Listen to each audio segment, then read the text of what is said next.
もう春の時期ですね。桜の写真を撮ったけれど、せっかくだから推しキャラの背景にしたい。でも、そのまま写真を置くだけではイラストが浮いてしまいます。そんな時に使える写真をイラスト風になじませる方法と、写真がなくてもブラシ素材でバランスよく背景を飾るコツを解説します。方法1、イラスト調効果で写真をイラスト風に。まずはクリスタのフィルターメニューから効果またはフィルターギャラリーからイラスト調フィルターを使ってみましょう。これだけでどんな写真も一瞬でイラスト風に変わります。ただこの機能は元のレイヤーに直接反映されるため、後から線画の色だけを変えるといった調整が難しいのが難点です。そこで色と線を分離して管理するおすすめの手順を紹介します。ステップ1、色味を調整しよう。まずは写真の色味を整えましょう。新規の色調補正レイヤーを作成し、お好みの色に調整します。調整が終わったら写真を1枚のレイヤーに統合して複製し、それぞれにイラスト調フィルターを適用します。この時設定を色のみと線のみに分けて書き出すことで、後からの加工が劇的に楽になります。効果メニューからイラスト調を使う場合、色と線で調整した数値は設定を切り替えても維持されます。色と線で仕上がりを確認してから個別に適用するのが効率的です。またフィルターギャラリーと効果メニューの数値は別々に管理されるので、用途に合わせて使い分けましょう。ステップ2、イラストと背景をなじませる。背景ができたら線画が目立ちすぎないようなじませます。おすすめは線画レイヤーをフォルダに入れ、合成モードをハードライトにして不透明度を調整する方法です。次にキャラクターを配置して仕上げます。さらになじませるための4つの段階がこちら。1、環境光の追加。背景から周囲の色とキャラに定山で重ねて環境による温度感を合わせます。2、照り返しの表現。キャラにハードライトのグリッピングレイヤーを作り、周囲の色で光と影のグラデーションを描きます。顔周りなどはマスクで削り、キャラが埋もれないようにしましょう。3、厚塗りのディテール。通常レイヤーで髪の毛など光が最も当たる部分を背景の明るい色で描き込みます。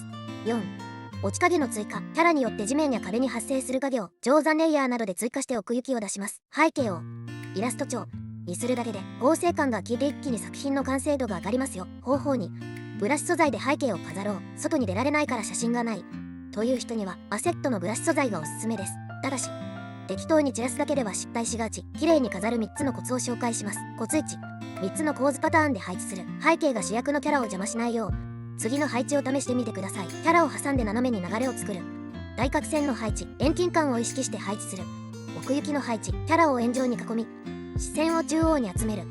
フレームの配置、この配置にすることで花でイラストに動的な流れを作ったり、キャラへ視線を集める引き立て役に変えることができます。コツ2、視線誘導を意識する。花はランダムに置きすぎると要素がばらまかれ視線が花に分散してしまいます。粒子サイズを固定しスタンプのように糸を持って配置しましょう。またキャラの周りに描き込みが多い場合はキャラのシルエットでガウスぼかしをかけたグラデーションを作り、透明度を下げた通常レイヤーやスクリーンレイヤーにしておくと周囲の密度を下げると主役が引き立ちます。またもし 3D 素材を利用する場合は 3D 素材の詳細プロパティからフォーグを設定することで余分な部分の情報量を減らすことができます。画面を全体的に見て要素の大きさや色の濃さなど視線がどう動くかを確認し強弱を調整してみましょう。コツ3、素材の線画を確認する。背景用にはなるべく線画がない、あるいは線が薄い素材を選びましょう。線が強い素材は視線を奪いやすいため手前に置いてぼかす時以外は注意が必要です。最後に明度の確認を忘れずに。人は